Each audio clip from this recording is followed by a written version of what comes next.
Hi friends, welcome to relax recipes.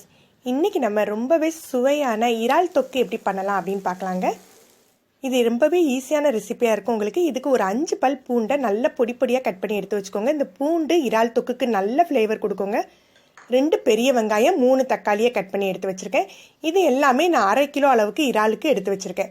1/2 kilo இறாலை எடுத்து நல்லா clean பண்ணி வச்சுக்கோங்க. இறால் கிளீனிங் வீடியோ ஆல்ரெடி நம்ம போஸ்ட் பண்ணியிருக்கோம். அதோட லிங்கை கீழே டிஸ்கிரிப்ஷனில் கொடுக்க, நீங்கள் தேவைப்பட்டால் எடுத்துக்கோங்க. கொஞ்சமாக மல்லி, கருவேப்பிலை கட் பண்ணி வச்சுருக்கேன். காரத்துக்கு தகுந்தாப்பில் மிளகாய்த்தூள், உப்பு எடுத்துக்கலாம். இன்றைக்கி நம்ம இறால் தொக்குக்கு நல்லெண்ணெய் தான் சேர்த்துக்க போகிறோம். 2 டேபிள் ஸ்பூன் அளவுக்கு நல்லெண்ணெய் சேர்த்துக்கிறேன். எண்ணெய் சூடானாக்கில் முதல்ல பூண்டை போட்டு வதக்கிடலாம். பூண்டு நல்லா பொரியணுங்க. பூண்டு பொரிஞ்ச பிறகு நம்ம வெங்காயத்தை சேர்த்துடலாம்.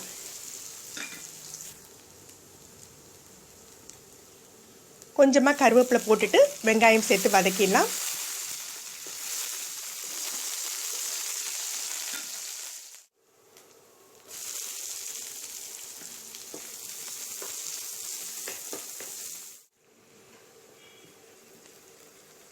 வெங்காயம் இந்த அளவுக்கு வதங்கின பிறகு நம்ம தக்காளியை சேர்த்துடலாம்.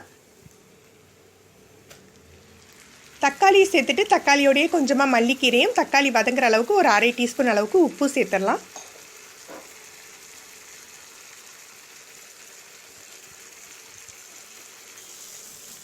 இது லேசாக வதக்கிட்டு ஒரு 5 நிமிஷம் மூடி போட்டு வச்சுருந்தீங்கன்னா தக்காளி நல்லா மசிஞ்சிரும்.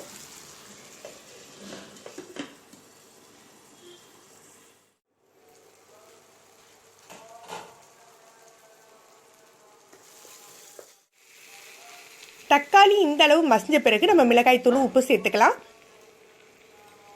காரத்துக்கு தகுந்தாப்பில் மிளகாய்த்தூள் சேர்த்துக்கோங்க. நம்ம தொக்க கிளறி இறக்கையில் கொஞ்சமாக மிளகு சீரகத்தூள் சேர்ப்போம். உங்களுக்கு மிளகுத்தூள் ஜாஸ்தியாக வேணும்னா மிளகாய்த்தூள் முதல்ல கம்மியாக சேர்த்துக்கோங்க. இது லைட்டாக புரட்டி விட்டுட்டு நம்ம இதோட இறால் சேர்த்துடலாம்.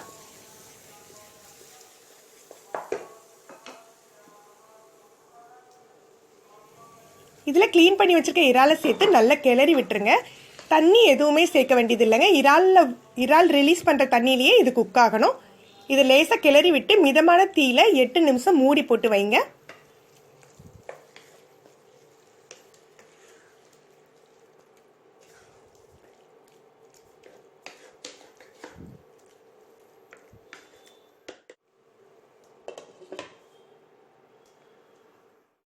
இப்போ 8 நிமிஷம் ஆயிருக்கு.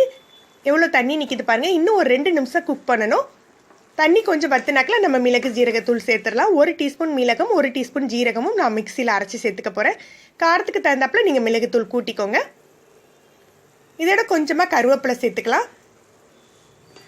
இப்போ தண்ணி நல்லா வத்திட்டு அந்த எண்ணெயில் நல்லா புரட்டி நம்ம இறக்கிடலாங்க. இந்த மாதிரி சுருண்டு வரணும். அந்த ஸ்டேஜ் வரைக்கும் எண்ணெயில் போட்டு புரட்டிக்கோங்க. மொத்தத்தில் ஒரு 10 நிமிஷத்தில் இந்த தொக்கு தயாராகிடும். இது சாதத்துக்கு மட்டும் இல்லாமல் இட்லி, தோசை, சப்பாத்தி எல்லாத்துக்குமே நல்ல காம்பினேஷனாக இருக்குங்க. சொல்லப்போனால் ட்ராவல் பண்ணையில் இந்த மாதிரி தொக்கு எடுத்துகிட்டு போனீங்க அப்படின்னா உங்களுக்கு சீக்கிரம் கெட்டு போகாது. நீங்கள் இதை ட்ரை பண்ணி பாருங்கள். உங்களுடைய கருத்துக்களை கமெண்ட் பண்ணுங்கள். இந்த வீடியோ உங்களுக்கு பிடிச்சிருந்தா லைக் பண்ணி உங்கள் ஃப்ரெண்ட்ஸ்க்கெலாம் ஷேர் பண்ணுங்க. இது வரைக்கும் நம்ம சேனலில் சப்ஸ்கிரைப் பண்ணாதவங்க சப்ஸ்கிரைப் பண்ணி கீழே உள்ள பெல் பட்டனை ப்ரெஸ் பண்ணுங்கள். தேங்க்யூ.